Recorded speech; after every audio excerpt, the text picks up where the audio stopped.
안녕하세요. 오늘도 사연 살롱을 찾아주셔서 감사합니다. 40대 후반의 여성이에요. 저는 어릴 적에 아버지가 돌아가셔서 엄마와 단 둘이 지냈어요. 제가 3살 때 돌아가신 아버지는 커가면서 얼굴도 떠오르지 않았지만 가끔씩 오시던 할머니가 저를 보고 아버지를 꼭 닮았다고 하시는 말에 한참을 앉아서 거울만 봤던 기억이 있네요. 할머니나 삼촌이 3-4달에 한 번씩 오셨어요. 저는 그게 저희를 생각해 주는 것 같아서 참 좋았죠. 그런데 우리를 위해서가 아니라 자기들이 아쉬울 때 엄마에게 돈을 달라고 오는 거였어요. 저는 그 사실을 고등학생이 되고 나서야 알았어요. 한 번은 야간 자율학습이 끝나고 밤 늦게 왔는데 삼촌이 엄마한테 돈 타령을 하고 있더라고요. 형수, 진짜 이번 한 번만이에요. 이번에 1,000만 원만 해주시면 다시는 안 올게요. 그게 벌써 몇 번째예요. 도련님, 올해만 3번 가져갔잖아요. 엄마, 그만해. 도련님은 누가 도련님이야. 아저씨, 당장 나가세요. 우리 엄마는 어디서 돈이 쑥쑥 솟아나는 줄 아세요? 우리 아빠 죽은 게 언젠데 지금까지 시댁 식구 행세예요. 지금 안 나가면 경찰 부를 테니까 당장 나가요. 아니, 세희 너 나한테 아저씨라고? 어디서 배워먹은 버르장머리야? 하여간 요즘 애들은 싸가지가 없어. 형수, 애 저렇게 키우면 안 돼요. 가뜩이나 애비 없는 애 소리 듣는데 저렇게 시건방지기까지 하면 누가 좋아해요? 아저씨가 상관할 일 아니고요. 제가 버르장머리 없는 거면 아저씨는 뭐예요? 대체 어떤 가정교육을 받고 자랐길래 10몇 년 전에 죽은 형 부인을 찾아와서 돈을 달라고 하냐고요. 라며 소리를 고래고래 질렀고 삼촌은 결국 한 푼도 받지 못하고 돌아갔어요. 엄마, 이제 저 사람들 와도 돈 주지 마. 엄마는 뭐 편하게 돈 벌어? 그런 거 아니잖아. 왜 저런 걸 받아주고 있어? 그만할 때도 됐잖아. 엄마, 자꾸 이러면 나 학교에서 공부 못해. 걱정돼서 어떻게 하루 종일 학교에 있냐고. 미안해, 우리 딸. 엄마가 생각이 짧았어. 처음에야 니네 아버지 보내고 얼마 안 돼서 찾아오니까 정 때문에 그랬는데 이제는 어떻게 끊어내기가 힘들더라고. 근데 이것 때문에 우리 딸이 마음 상하면 안 되지. 이제 안 그럴게. 걱정하지 마. 엄마는 외할머니 때부터 하던 금은방을 물려받아서 결혼하고도 계속 운영했어요. 가게 규모도 컸고 질 좋은 금과 보석만 취급했기 때문에 항상 수요가 있어서 크게 경기를 타지 않았고 그 덕에 저는 아버지가 안 계셔도 돈 걱정을 하지 않고 자랐죠. 아무리 그래도 이미 10몇 년 전에 돌아가신 아버지를 핑계로 할머니와 삼촌이 돈을 타러 오는 건 정말 아니라고 생각했어요. 저는 이런 일이 다시 안 생기려면 제가 힘이 있어야 되겠다는 생각을 했어요. 저로서는 그게 공부를 잘해서 좋은 대학에 가는 것밖에는 없었고 있는 힘을 다해서 공부에 몰두했어요. 일단 목표가 생기니까 전보다 집중이 더 잘 되더라고요. 나중에 꼭 해야 할 일이 있다고 생각하니 열정이 생겼어요. 저는 그렇게 공부를 해서 의대에 합격했어요. 엄마는 너무 좋아서 상가 전체에 떡을 돌리시며 제 자랑을 하느라 바쁘셨어요. 저도 기분이 너무 좋았죠. 엄마가 기운이 나서 씩씩해 보이던 모습이 정말 오랜만이었거든요. 사실 그동안도 몇 차례 삼촌이 다녀갔고 제가 입시 공부를 해서 도와줄 수 없다고 하니 할 말 못할 말 막 하고 돌아갔다더라고요. 저는 그 사실을 훨씬 나중에 알게 돼서 당시에는 몰랐어요. 그저 엄마가 기운이 돌아와서 너무 다행이라고 생각했죠. 하지만 그날 밤 엄마가 아버지 사진을 끌어안고 조용히 울면서 혼잣말을 하셨어요. 세희 아버지, 세희가 의대에 합격했어요. 그것도 아주 좋은 대학이에요. 그동안 사실 도련님이랑 어머니 때문에 서럽고 속상할 때 많았는데 세희가 그 한을 다 풀어주는 것 같아요. 이렇게 이쁘고 똑똑한 딸 남겨줘서 고마워요. 저는 제 방에 가서 이불을 뒤집어 쓰고 소리 죽여 눈물을 흘렸어요. 무슨 수를 써서라도 엄마를 할머니와 삼촌한테서 지켜야겠다고 굳게 마음을 먹었어요. 그런데 너무 신기하게도 제가 대학을 입학하고 얼마 안 돼서 할머니가 갑자기 돌아가셨고 몇 개월 안 돼서 삼촌도 돌아가셨어요. 이게 다 엄마 고생 그만하라고 하늘에서 데려갔구나 하는 생각이 들 정도였거든요. 그 후로 저는 마음껏 공부에만 집중을 할 수 있었어요. 의대는 예과 때 놀지 않으면 못 논다며 미팅, 소개팅에 열중하는 친구들도 많았지만 저는 그렇게 못하겠더라고요. 엄마한테만 제 등록금이나 용돈 짐을 지우고 싶지 않았거든요. 저는 그 덕에 본과 4학년에 국가의사고시에 좋은 성적을 받았어요. 레지던트 때는 신경외과를 선택했고요. 다들 저한테 성적도 좋으니 성형외과나 피부과를 가라고 했지만 아버지가 뇌종양으로 세상을 떠나셨기 때문에 뇌병변을 치료하고 싶었어요.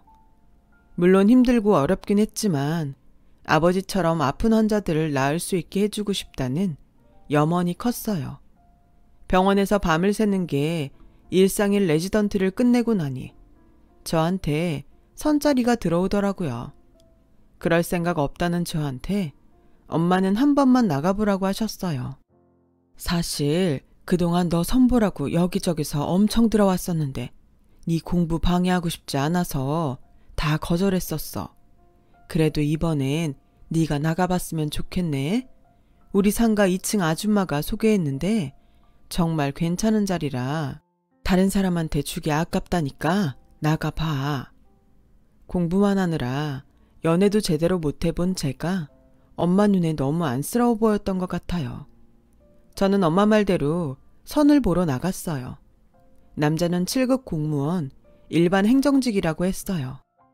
호감형은 아니었지만 평범하고 성격도 모나지 않은 것 같더라고요. 남자는 저에게 다음에도 만나자고 했어요. 세희 씨는 어떨지 모르지만 저는 처음 보고서 이 사람이다 하는 마음이 있었거든요. 부담 주려고 하는 말은 아니고 제가 만나자고 하는 게 그냥 가벼운 생각이 아니라는 뜻이에요. 무슨 말씀인지 잘 알겠어요. 그래도 생각할 시간을 조금만 주세요. 감사해요. 라고 말은 했지만 마음속에 왠지 깨름직한 느낌이 남아 있었어요.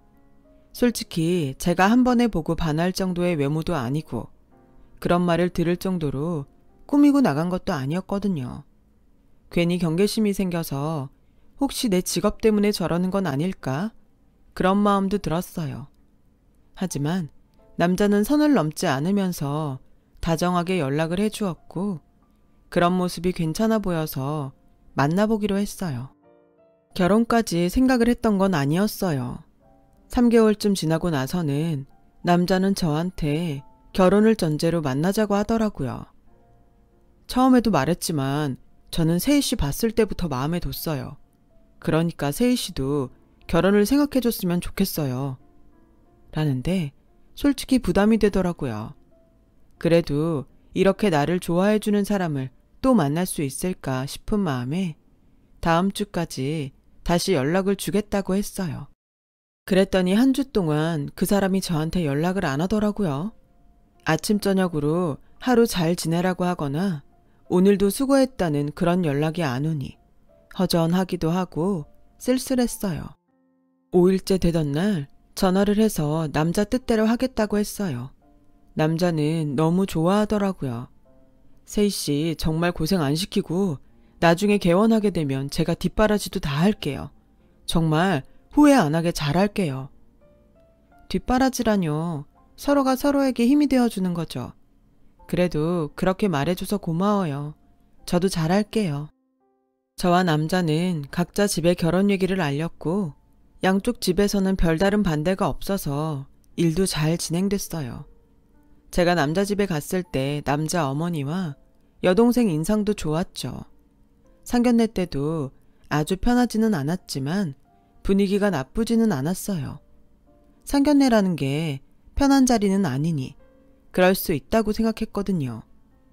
후식으로 나온 다과까지 다 먹고 상견례가 끝날 즈음에 남자 어머니가 엄마 가게에 관심을 보이더라고요. 사부인 가게가 땡땡 상가에 있는 거 맞죠? 거기 1층에서 제일 큰 가게가 사부인 거라던데 정말이에요? 네, 맞아요. 저희 어머니 때부터 하던 가게라 자리를 잡아서 규모가 좀 있어요. 아유, 그래서 이렇게 따님을 아버지 없이도 때묻지 않게 잘 키우셨나 보네. 돈이 있으니까 홀어머니여도 주변에서 업신여기지도 않았겠어요. 라는데 엄마도 저도 좀 당황했어요. 그래서 제가 뭐라고 말하려는데 엄마가 얼른 나서서 우리 세희 예쁘게 봐주셔서 감사해요. 부족한 점이 있더라도 잘 봐주시고 넉넉한 마음으로 지도해 주세요. 라고 하셨어요. 집에 돌아온 후에 제가 속상해서 왜 그렇게 말했냐고 했죠.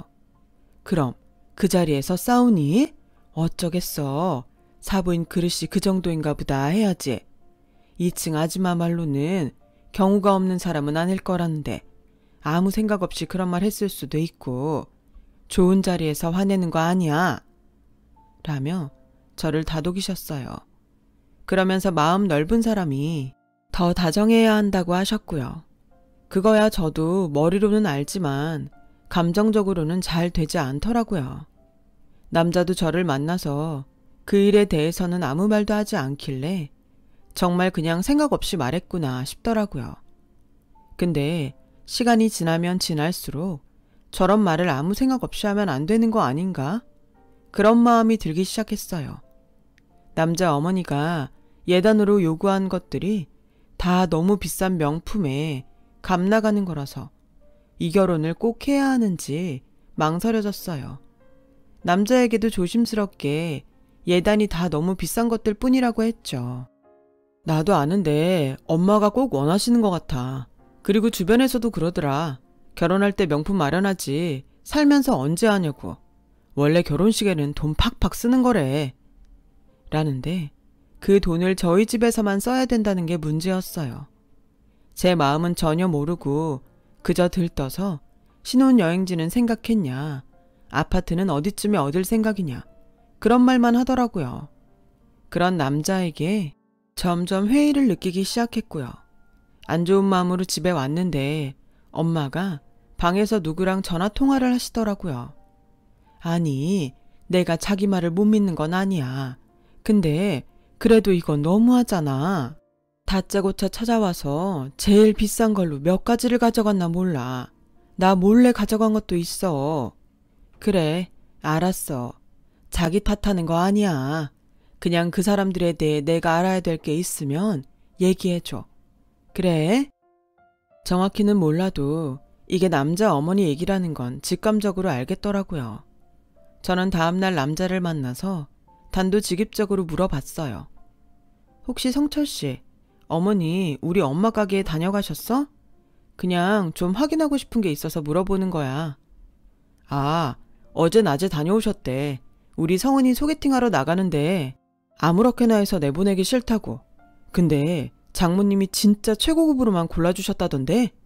그건 그렇고 우리 아파트 전세 계약 땡땡동으로 할 거지?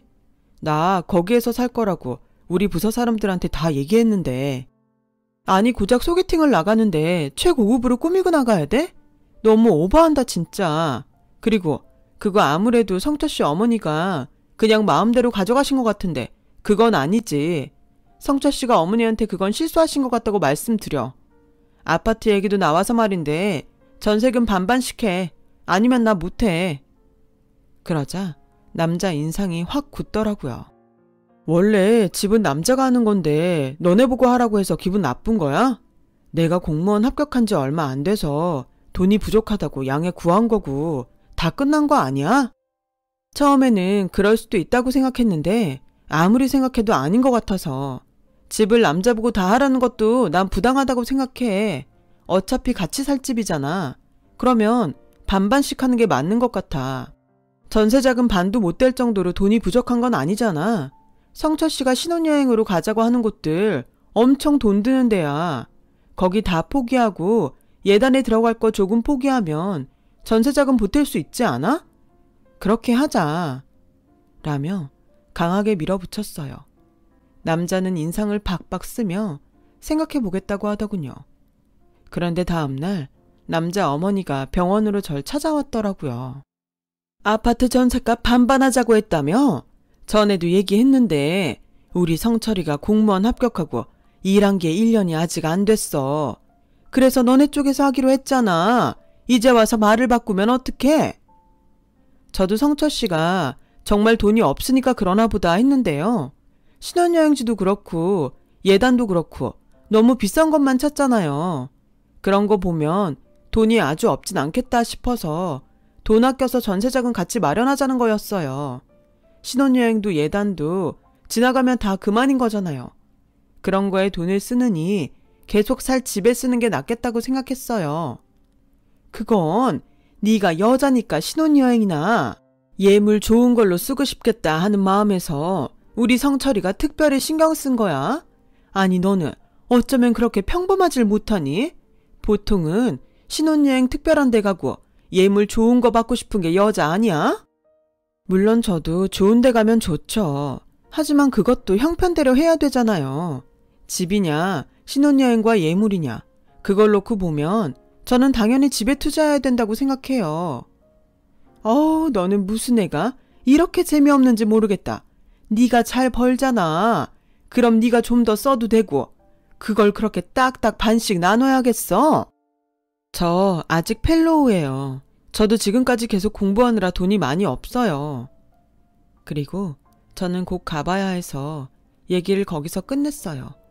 하루 종일 일도 손에 잡히지 않고 머릿속이 복잡해서 병원 근무를 마치자마자 엄마 가게로 갔어요. 같이 저녁이라도 먹으면서 스트레스를 풀고 싶었거든요. 근데 가게에 남자 어머니가 와 있는 거였어요. 저는 일단 들어가지 않고 밖이 보이지 않는 데에 서서 안을 지켜봤는데 남자 어머니가 하는 말이 가관이었어요. 그러니까 따님을 좀 설득해 보시라고요. 공부를 잘하는 여자여서 그런가? 고집도 세고 귀염성이라고는 눈꼽만큼도 없네요. 근데 우리 세희가 틀린 말을 한 것 같지는 않네요. 신혼여행이니 예물에 쏟아부을 돈이 있으면 집 사는 데에 보태는 게 더 맞는 거죠. 여행이야 살면서 넉넉해지면 좋은 데로 갈 수 있고 예물도 더 좋은 걸로 살 수 있잖아요. 저는 우리 세희가 고집 세고 귀염성 없다는 말에는 동의할 수 없네요. 그건 합리적이라고 해야 하는 거 아닌가요? 어머나, 걔가 누굴 닮았나 했더니 사부인 닮았네요. 아니, 우리도 다 걔 생각해서 그런 거지 다른 뜻은 없어요. 그런데 꼭 우리 성철이를 합리적이지 못한 애처럼 말씀하시니 섭섭합니다. 그건 저도 마찬가지예요. 본인들 뜻하고 다르다고 남의 딸을 깎아내리셨잖아요. 그것도 노골적으로요. 라고 하자 남자 어머니는 입에 담지 못할 말을 하더군요. 네 그래요. 잘 알았네요. 저러니까 남편 잡아먹고 평생 혼자 살지. 저는 바로 그 자리에 뛰어들어갔어요. 지금 뭐라고 하셨어요? 뭘 잡아먹어요? 뭐가 어째요? 당장 사과하지 못해요? 남자 어머니는 저를 보고 좀 당황하는가 싶더니 바로 안색을 바꿔서 뻔뻔하게 내가 틀린 말한 것도 아니잖아. 여자들이 이렇게 기가 세니까 남자가 명이 단축되지. 이런 줄도 모르고 사돈을 맺으려고 했으니 하마터면 아들 잡을 뻔했네. 저도 이렇게라도 당신들 본 모습을 알게 돼서 다행이네요. 그건 그거고 당장 엄마한테 사과하세요. 안 그러면 저 이거 개인 명예훼손으로 고발할 거예요. 소장 받고 변호사 선임하고 골치 썩이기 싫으면 당장 싹싹 비세요. 라고 하니 마지 못해서 그래요. 미안해요. 내가 욱해서 지나친 말을 좀 했나 봐요. 그래도 이건 알아두세요. 앞으로 이런 식이면 딸 절대 시집 못 보내요. 이렇게 드세고 지만 똑똑한 여자를 어떤 시댁이 좋다고 하겠어요? 라고 끝까지 사람 속을 박박 긁고 가버리더군요. 저는 오히려 잘됐다고 생각했어요. 나 결혼 준비 시작하고부터 계속 찜찜했는데 사람들이 영 꺼림직해서 그랬던 것 같아. 2층 아주머니한테도 이런 일 있었던 거 다 말씀드려. 그래야 오해 안 받지. 엄마가 미안하다. 더 잘 알아보고 선을 보라고 했어야 되는데 괜히 너만 힘들게 했어. 이게 왜 엄마 때문이야. 그런 거 아니야. 그리고 사람들이 남의 속까지 어떻게 알아. 이렇게 겪어봐야 아는 게 있는 거지. 나도 그 사람이 좋았어. 내가 싫었으면 안 했겠지. 오히려 결혼 전에 깨져서 다행이야. 라며 엄마를 위로했어요. 그런데 알고 보니 그날 낮에도 남자 어머니가 반지며 목걸이를 공짜로 잔뜩 가져갔다는 거였어요. 너무 화가 나서 다 내놓으라고 하려는데 엄마가 그냥 액땜했다고 생각하자며 저를 말리셨어요. 하긴 저도 앞으로 더 있을 큰 불행을 이걸로 막았으면 아깝지 않다는 생각이 들었어요. 그 사람들이 너무 괘씸하긴 했지만요. 파혼 소식을 들은 남자는 병원으로 무작정 저를 찾아왔어요. 아니, 부서랑 동창들한테 다 결혼한다고 얘기해놨는데 이렇게 하면 어떡해? 엄마가 그러는 걸 좀 이해해주면 안 돼? 이해 못해. 난 성철 씨도 이해 못해. 아니, 이건 이해의 문제가 아니야. 100번 좋게 생각해서 그냥 삶의 가치관이 다르다고 해줄게. 그리고 성철 씨가 말한 걸 왜 내가 책임져야 돼? 알아서 해. 라며 차갑게 돌아섰고 남자는 야, 너 무섭다. 의사면 다 이래도 되냐? 아주 유세가 대단하다. 이러니 의사들을 재수없다고 하는 거야. 알아? 라며 고래고래 악으시더라고요. 저는 그러거나 말거나 내버려 뒀어요. 그랬더니 한동안 제가 있는 대학병원에 제가 무슨 파렴치한 여자처럼 소문을 냈더라고요. 돈에 미쳐서 일방적으로 파혼을 했다는 거예요. 저는 너무 바빠서 그런 헛소문까지 신경 쓸 여유가 없었어요. 그렇게 시간이 지나가고 모든 게 잠잠해졌어요. 사람들한테 당시 오해받았던 것도 풀렸고요. 시간이 해결해 주는 것도 있더라고요. 저는 펠로우 4년을 마치고 전임 강사가 됐고 그 과정에서 좋은 사람을 만나 결혼도 약속했어요. 정말 매일 행복한 시간이었죠. 그런데 어느 날 진료실로 뜻밖의 사람이 찾아왔어요. 바로 예전 그 남자의 어머니와 여동생이었어요. 처음에는 또 무슨 시비를 걸려고 하나 잔뜩 긴장했는데 뜻밖의 말을 하더라고요. 세희씨, 우리 성은이 좀 살려줘.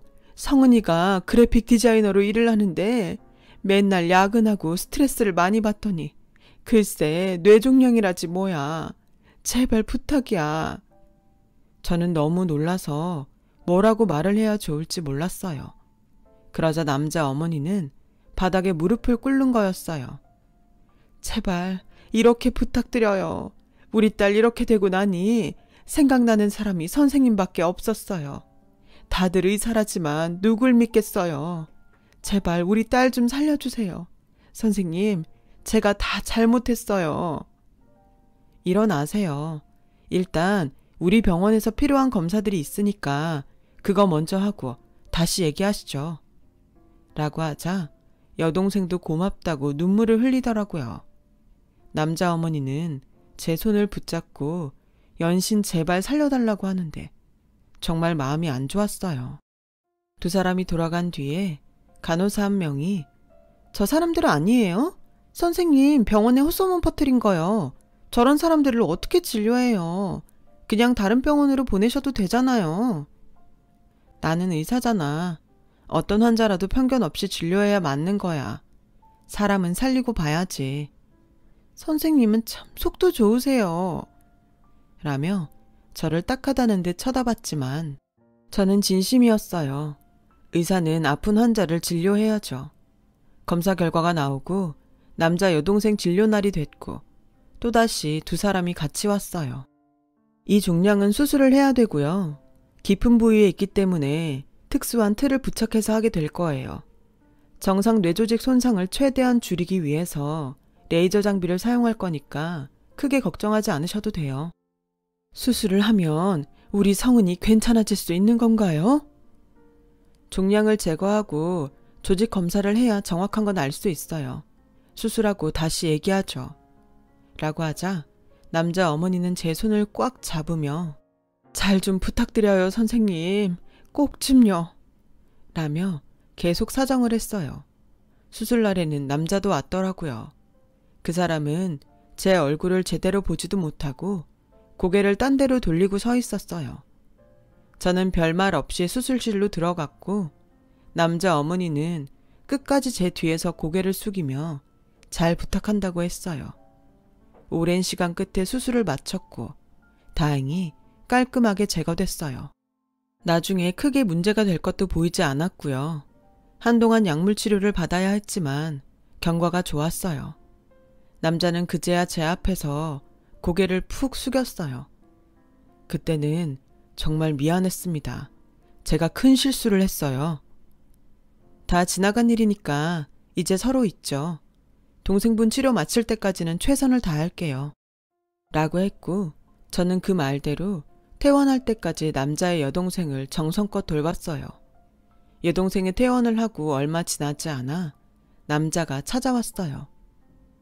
이렇게 다시 만난 것도 우리가 인연이기 때문이라는 생각이 들어요. 저 아직 결혼 안 했어요. 선생님도 안 하셨다고 들었는데 저희 다시 시작했으면 좋겠어요. 아니요. 저는 그럴 생각 전혀 없어요. 동생분을 치료한 건 제가 의사니까 당연히 해야 할 일을 한 거고요. 한번 어긋난 결혼인데 다시 잘 될 수 있겠어요? 저는 그렇게 생각하지 않아요. 저 결혼할 사람 있어요. 성철 씨도 좋은 사람 만나서 행복하게 사세요. 라고 하자 남자는 체념한 표정으로 돌아갔어요. 그 후 남자 어머니는 자기가 가져갔던 보석값을 엄마에게 보냈더라고요. 그렇게라도 갖고 싶다면서요. 그나마 양심이 있었구나 하는 마음이 들었어요. 남자 여동생 치료가 끝난 후엔 연락도 끊겨서 지금 그 집이 어떻게 사는지는 들은 게 없어요. 저는 그 일이 있고 몇 달 후 결혼을 했고요. 지금은 아들, 딸 낳고 평안한 하루하루를 보내고 있답니다.